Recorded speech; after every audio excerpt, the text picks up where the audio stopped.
Round 1 of the Autumn Nations series didn't just kick off November Rugby, it exposed exactly where the global game now stands in 2025.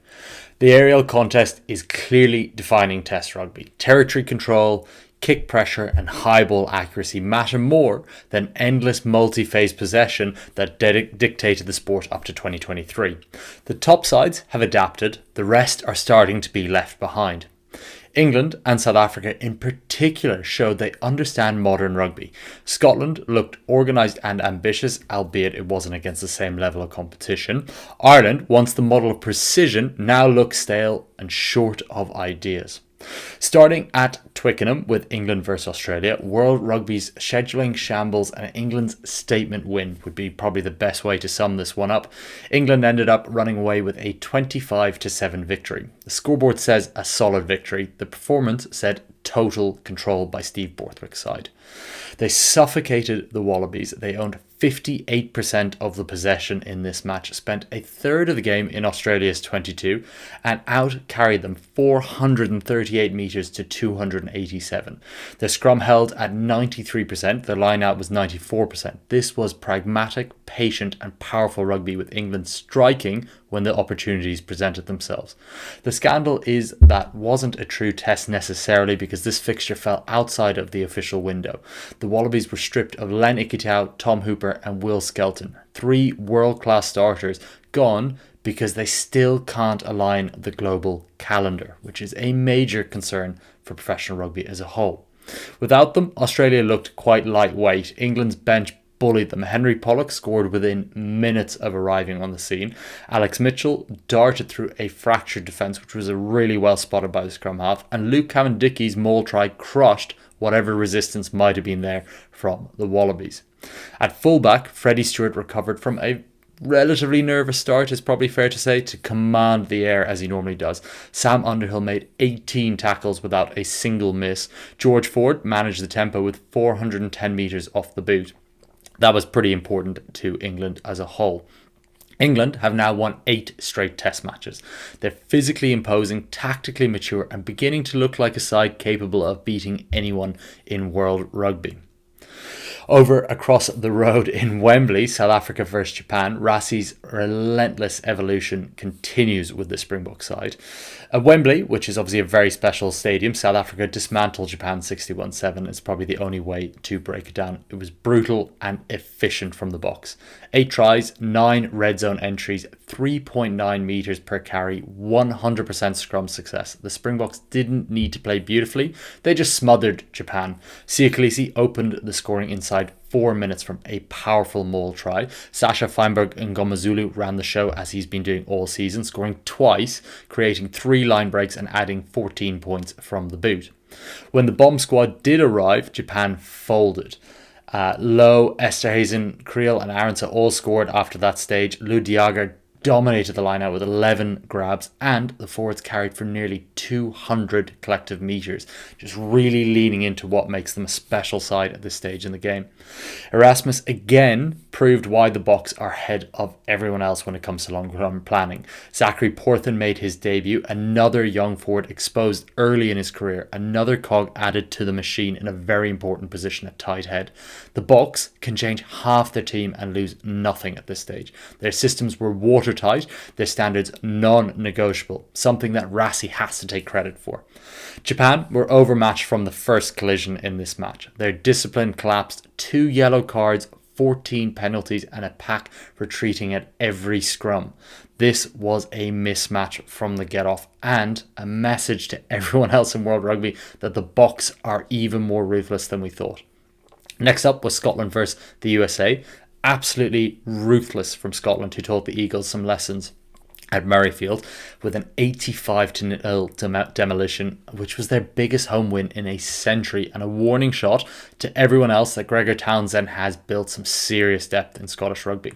13 tries, 62% territory and a defensive line that just missed 11 tackles all night. Scotland were unplayable with 6 players going over 100 metres made, in particular Darcy Graham and Jamie Dobie, who each bagged a hat-trick of tries. Duan van der Merwe bagged 2 of his own on his 50th cap in what was a great performance. Even without Finn Russell or Blair Kinghorn, Scotland were slick in attack. Their set piece was absolutely immaculate in this one. 94% at the line out, 95% at the scrum, 68% conversion rate in the 22. Everything looked like it just joined up for Scotland. The Eagles were overwhelmed in this one, missing front rowers Jack Iscaro, David Ayanu and Tonga Coffey, who are all away with their European clubs. The tight five just could not live with Scotland's pace or power. A 62% scrum win rate and just 32% territory share the told story of this clash for the Eagles, unfortunately.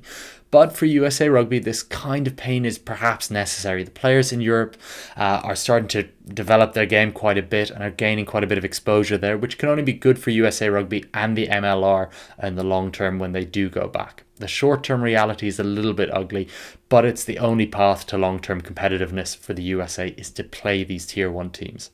Townsend's team, meanwhile, look like a unit that genuinely believes they can take down the All Blacks next weekend, something that the Scotland coach hasn't shied away from in his post-match comments.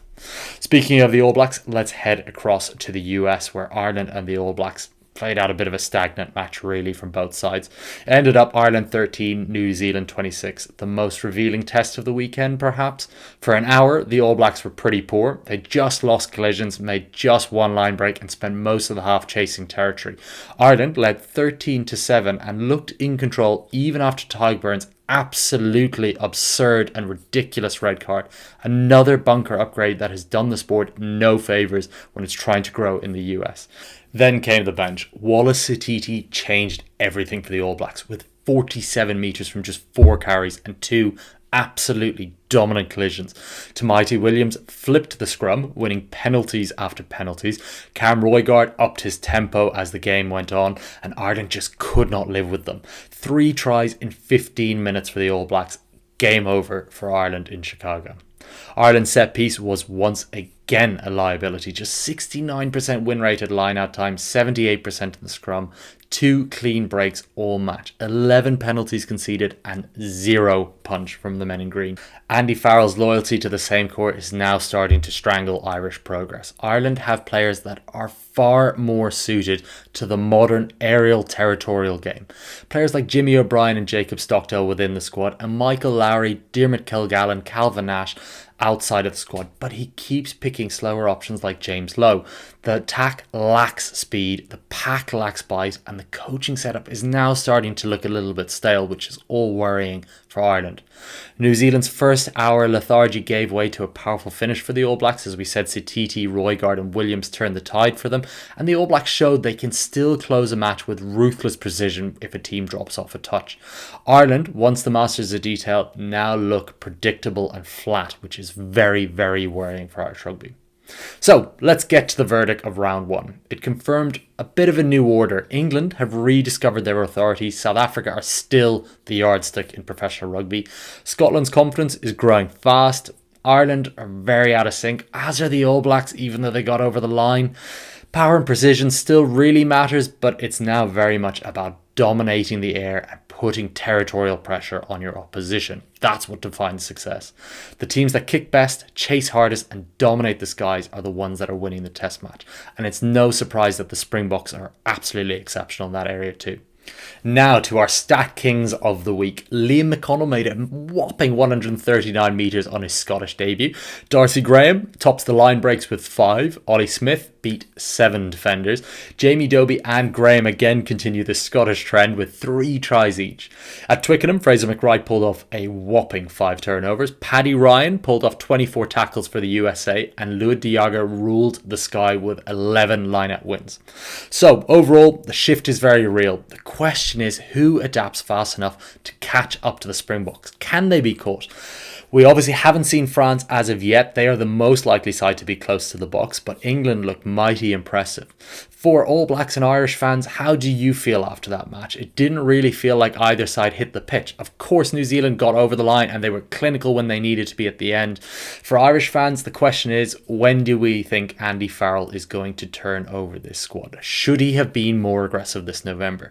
Personally, I don't buy that there is a lack of talent in Irish rugby. When you watch the URC and Investec Champions Cup, there are tons of young players. How do we get them game time? On all of these questions, let us know your answers below. And of course, for our Wallabies fans, we haven't forgotten you. That was just a particularly painful outing, and one that Joe Schmidt will mull over, no doubt, ahead of next week. If you enjoyed this video, make sure you like and subscribe. And again, leave us those comments on your thoughts from round one. We'd love to hear them.